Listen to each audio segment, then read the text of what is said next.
வணக்கம், காஞ்சிகேசன் பேசுகிறேன். Happy Saturday. என்னம்மா இன்னைக்கு ரொம்ப பிஸியாக இருக்கீங்க? வணக்கங்க. Happy Saturday. இன்னைக்கு பெருமாளோட பிளெஸிங்ஸும். அது எப்படிம்மா ஒவ்வொரு நாளும் ஒரு சாமி கும்பிட்றேன்? ஆமா, இன்னைக்கு சனிக்கிழமை இல்ல, பெருமாள் வந்து அவரோட பிளெஸிங்ஸும் சாய்ராமோட பிளெஸிங்ஸும் நமக்கு எல்லா தெய்வங்களோட பிளெஸிங்ஸும் நம்ம எல்லாருக்கும் கிடைக்கணும்னு சொல்லிட்டு உங்களுக்காக நாங்களும் எங்களுக்காக நீங்களும் ப்ரேயர் பண்ணிக்கலாம்.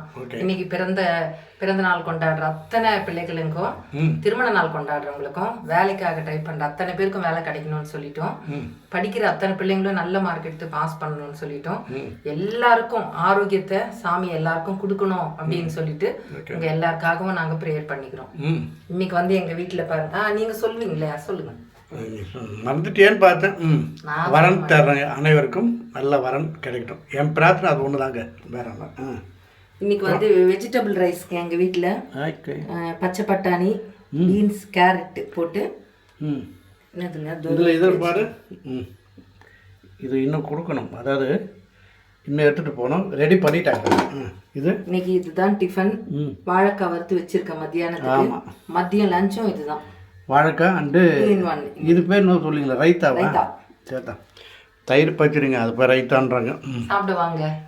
வாங்க, வீட்டில் இருப்பாங்க, நீங்கள் வாங்க, கண்டிப்பாக மாட்டிக்க பண்ணுறோம்மா. ஆமாம், சரியா? அப்புறம் இன்னொன்று சொல்கிறேன், பர்த்டே கொண்டாடுறேன்ல எல்லாருமே. இன்றைக்கி பர்த்டே, வருஷத்துக்கு ஒரு வாட்டி பர்த்டேன்ற அது இல்லையா உண்மையான பர்த்டே. நம்ம தூங்கி மறுநாள் எழுதுறோம் பார்த்தீங்களா, அதுதான் உண்மையான பர்த்டே ஆகும். ஏன்னா கன்ஃபார்ம் பண்ணுறோம் நம்ம, ஓகே தூங்கி எழுந்துட்டோம் அப்படின்ட்டு. அதனால் அது ஒரு இதில் படித்தேன், நல்லா தான் இருந்தது. அதே மாதிரி இன்னொன்று ரிப்புன்னு சொல்கிறோம். ஒருத்தர் தவறிட்டாங்கன்னா ரிப்புன்னு சொல்கிறோம். அது ஃபுல் ஃபார்ம் என்னன்னா ரெஸ்ட் இன் பீஸ். அவன் தான் இறந்துட்டானே, அப்புறம் என்னது பீஸ்னால் அமைதியாக இருக்கும்படி கேட்டுக்கொள்ள. அவர் வந்து அமைதியான வாழ்க்கையை அமையிட்டோம் அப்படி இப்படின்னு சொல்கிற மாதிரி இருக்குது. இருக்கிறவங்களுக்கு சொல்லணுமா, லிவ் இன் பீஸ் அப்படின்னு தான் சொல்லணுமா.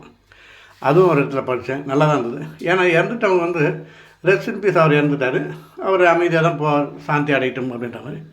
இருக்கிறவனே லிவ் இன் பீஸ்ன்னு சொன்னால் நல்லாயிருக்கும் அப்படின்னு சொன்னாங்க. இதுவும் பிடிச்சிருக்கு. உங்களுக்கு பிடிச்சிருந்தா நீங்கள் ஓகே பண்ணுங்கள். பிறகு சந்திக்கிறேன். ஓகேவா? லைக் பண்ணுங்கள், ஷேர் பண்ணுங்கள், சப்ஸ்கிரைப் பண்ணுங்கள்.